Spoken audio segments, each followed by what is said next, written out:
नमस्कार दोस्तों, स्वागत है आज के इस नए वीडियो में। दोस्तों आज के इस वीडियो में हम डिस्कशन करने वाले हैं कि गठिया के पेशेंट को कौन से वैक्सीन लगवाना चाहिए। दोस्तों जब आपको गठिया हो जाती है तो गठिया का मतलब होता है कि आपके जोड़ों में, नसों में सूजन होती है और दर्द होती है। और जब आपको गठिया जैसी बीमारी हो जाती है तो आपको तरह तरह की बीमारियां होने लगती है। तो आज के इस वीडियो में पूरे डिटेल में हम बात करने वाले हैं कि अगर आपको गठिया हो गई है तो आपको कौन से ऐसे वैक्सीन है जो कि आपको लगवाना चाहिए, और अगर आप इस वैक्सीन को लगवाते हो तो आपको क्या फायदा होती है। सबसे पहले हम ये समझते हैं कि आखिरकार गठिया होता क्या है। दोस्तों गठिया जो है वो 100 से भी ज़्यादा प्रकार की होती है, जैसे कि rheumatoid arthritis, osteoarthritis. Rheumatoid arthritis basically होता क्या है, इसमें होता है आपकी जो इम्यून सिस्टम है वो खुद के सेल को डैमेज करने लगता है, और जब आपका जो खुद का सेल है वो डैमेज होने लगता है तो आपके जॉइंट में दर्द होती है, सूजन होती है, तो उसी को हम बोलते हैं रूमेटॉइड आर्थराइटिस। दूसरा होता है ऑस्टियोआर्थराइटिस। इसमें होता क्या है, एज के साथ साथ आपका जो कार्टिलेज है, जिसे हम बोलते हैं मुलायम हड्डी, ये जो कार्टिलेज होता है वो आपके जॉइंट में पाया जाता है। और जब आपकी उम्र बढ़ती है, आप 50 साल 60 साल के हो जाते हो, तो धीरे धीरे करके ये घिसने लगता है। तो घिसने की वजह से आपको ऑस्टियोआर्थराइटिस हो जाती है, जो कि ये जो बीमारी है ऑस्टियोआर्थराइटिस वो एज के साथ साथ हो सकता है। अगर आपका उम्र 50 साल है, 60 साल है, अगर आप बूढ़े हो तो आपको ये बीमारी हो सकती है।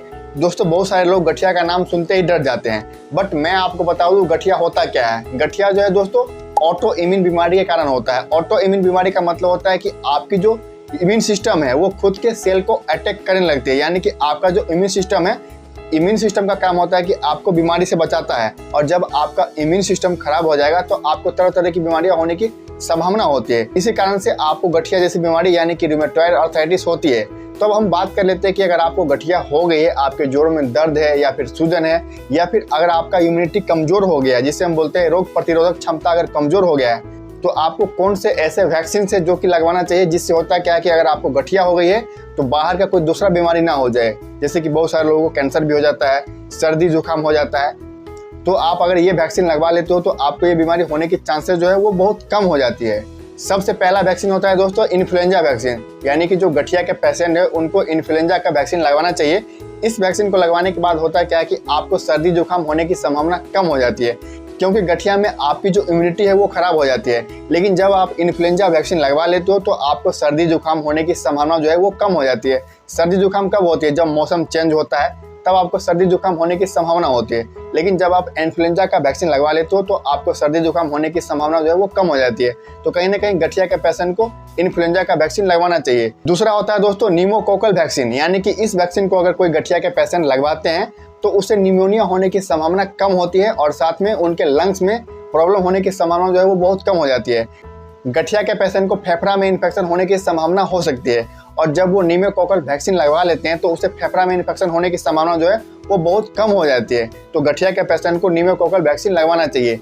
तीसरा वैक्सीन दोस्तों आपको कोविड-19 का यानी कि कोरोना का वैक्सीन जरूर लगवाना चाहिए, चाहे वो कोवैक्सीन हो चाहे वो कोविशील्ड हो, आपको दोनों वैक्सीन गठिया में लगवाना चाहिए। इससे आपके बॉडी में इन्फेक्शन होने की संभावना और दूसरी बीमारी होने की संभावना जो है वो कम हो जाती है। तो कोविड-19 का वैक्सीन आपको गठिया में जरूर लगवाना चाहिए। चौथा है दोस्तों सिंगलेस वैक्सीन, यानी कि इस वैक्सीन का मतलब होता है कि जब आप इस वैक्सीन को लगवाते हो तो डॉक्टर जो है आपको बहुत सारे ऐसे मेडिसिन हैं जो कि आपको इम्यून सिस्टम को कंट्रोल करने के लिए दवाई देते हैं। तो जब आप सिंगलेस वैक्सीन लगवाते हो तो आपको बाहर की कोई दूसरी बीमारी होने की संभावना जो है वो कम हो जाती है, और आपकी जो इम्यूनिटी है वो अपने नॉर्मल वे में रहती है। तो कहीं ना कहीं आपको अगर गठिया है तो आपको चारों वैक्सीन जरूर लगवाना चाहिए जो मैं आपको बताया। अगर आपको गठिया है तो ये वैक्सीन आपको जरूर लगवाना चाहिए। लेकिन लोग करते क्या है, जब उनकी बीमारी बढ़ जाती है, उनको बहुत ज़्यादा दर्द होती है, सूजन होती है, तब जाके वो सोचते हैं इसके बारे में। तो अगर आपको गठिया है, अगर आपके जॉइंट में दर्द है, तो आपको शुरुआती में ही इस वैक्सीन को लगवा लेना चाहिए। लेकिन दोस्तों इस वैक्सीन को लगवाने से पहले आपको डॉक्टर से एक बार जरूर कंसल्ट कर लेना चाहिए। गठिया के जो एक्सपर्ट डॉक्टर होते हैं उसे हम बोलते हैं रिमेटोलॉजिस्ट। तो आपको अपने आसपास शहर में रिमेटोलॉजिस्ट डॉक्टर के पास जाना है, उससे बातचीत करना है, आपको सारी चीज़ें बताना है कि मेरे जॉइंट में दर्द है, सूजन है। तो डॉक्टर जो है आपका प्रॉपर तरीके से ब्लड टेस्ट करेंगे, आपका एक्सरे करेंगे, और उस हिसाब से अगर आपको वैक्सीन की ज़रूरत होगी तो डॉक्टर जो है आपको वैक्सीन जरूर लगाएंगे। तो कहीं ना कहीं अगर आप ये वैक्सीन लगवा लेते हो तो आपको दूसरी बीमारी होने की संभावना जो है वो कम हो जाती है। तो उम्मीद करता हूँ दोस्तों आपको ये इन्फॉर्मेशन अच्छा लगा होगा। अगर आपके मन में कोई डाउट है या कोई सवाल है तो आप मुझे कमेंट में पूछ सकते हो, मैं हर एक कमेंट को रिप्लाई करने की कोशिश करूंगा। अगर आप मुझसे पर्सनली बात करना चाहते हो तो आप मुझे इंस्टाग्राम पे मैसेज करके भी बात कर सकते हो। तो चलिए दोस्तों, तब तक के लिए बाय बाय, फिर मिलते हैं नए वीडियो में। Thank you.